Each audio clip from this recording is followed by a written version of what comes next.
चीन और अमेरिका के बीच एयरपोर्ट पर हुई है ट्रेड डील। क्या कुछ बातें हुई हैं वो आपको बताएंगे इस वीडियो में। नमस्कार, मैं हूं आपके साथ आयुषी गुप्ता।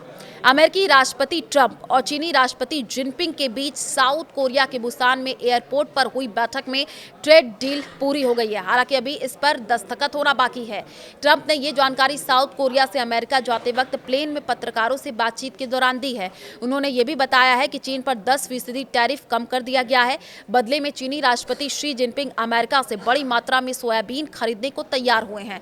ट्रंप ने क्या कहा? मैंने चीन पर फेंटेनाइल के कारण 20% का टैरिफ लगाया था, जो काफी ज्यादा था, लेकिन मैंने इसे अब 10% कम कर दिया है। ये तुरंत लागू होगा।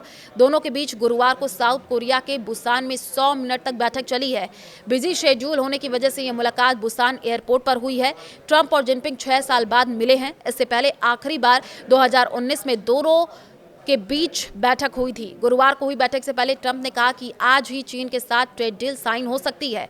मुलाकात के दौरान ट्रंप जिनपिंग ने हाथ मिलाकर के एक दूसरे का अभिवादन किया।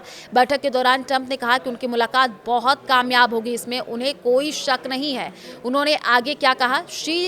चीनी राष्ट्रपति बहुत सख्त वार्ताकार है, ये अच्छी बात नहीं है।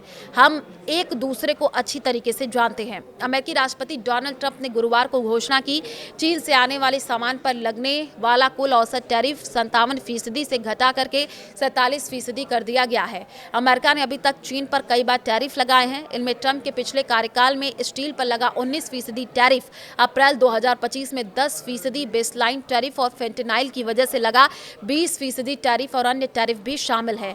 इससे औसतन चीन पर 55% टैरिफ लग रहा था, जो अगस्त 2025 में औसतन 57% तक पहुंच गया था। हालांकि अभी औसतन 47% टैरिफ लगेगा।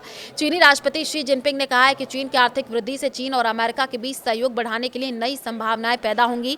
यह जानकारी चीन की सरकारी समाचार एजेंसी शिन्हुआ के हवाले से सामने आई है। जिनपिंग ने कहा, हमने कभी किसी देश को चुनौती देने या उसकी जगह लेने की कोशिश नहीं की है। हमने हमेशा अपना काम बेहतर करने और दुनिया के देशों के साथ विकास के अवसर साझा करने का ध्यान दिया है।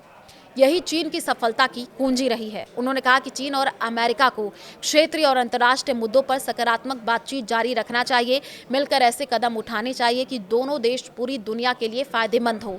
जिनपिंग ने यह भी कहा कि अगले साल जब चीन एपीसी बैठक की और अमेरिका G20 सम्मेलन की मेजबानी करेगा, तब दोनों देशों को एक दूसरे का समर्थन करना चाहिए और मिल करके काम करना चाहिए। चीनी राष्ट्रपति शी जिनपिंग ने कहा, अमेरिका और चीन को आपसी सहयोग से मिलने वाले लंबे समय के लाभों पर ध्यान देना चाहिए। उन्होंने चेतावनी दी है कि दोनों देशों को बदले की कार्रवाई के दुष्चक्र में फंसने से बचना चाहिए। बयान चीन की सरकारी मीडिया शिन्हुआ ने ट्रंप शी वार्ता के बाद जारी रिपोर्ट में दिया है।